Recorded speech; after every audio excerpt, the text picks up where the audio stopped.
Hi guys, this is Ate Sel. For today's video ay magluluto tayo ng sopas. At ito na nga po, nag-start na tayong mag-isa. Nilagay na natin yung bawang. I-brown lang po natin ito. At gagamit din po tayo ng konting butter guys. Ilagay ang mga manok. Chicken breast po pala ang ginamit ko guys. Tapos hiniwa-hiwa ko lang into strips.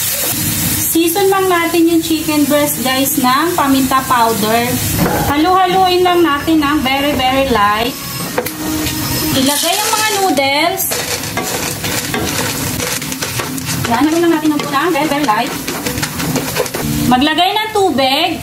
Ayan guys, sinalo ko lang siya about 1 minute. Tapos nilagyan ko na siya ng water.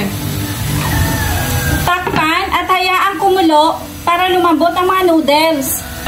Ayan guys, medyo malambot na yung noodles natin. Lagay na natin yung carrots. At sama na rin po natin yung hotdog. Maglagay ng paminta powder. Chicken cubes. Konting patis. Maglagay ng ibap. Huwag kalimutan tikman para ma-adjust yung lasa kung may kulang. Tama lang yung lasa niya guys. Ilagay ang mga repolyo.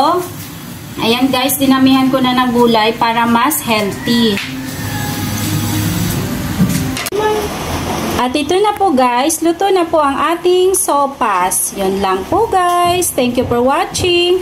And please don't forget to subscribe my YouTube channel, Cooking by Ate Sel. Ingat!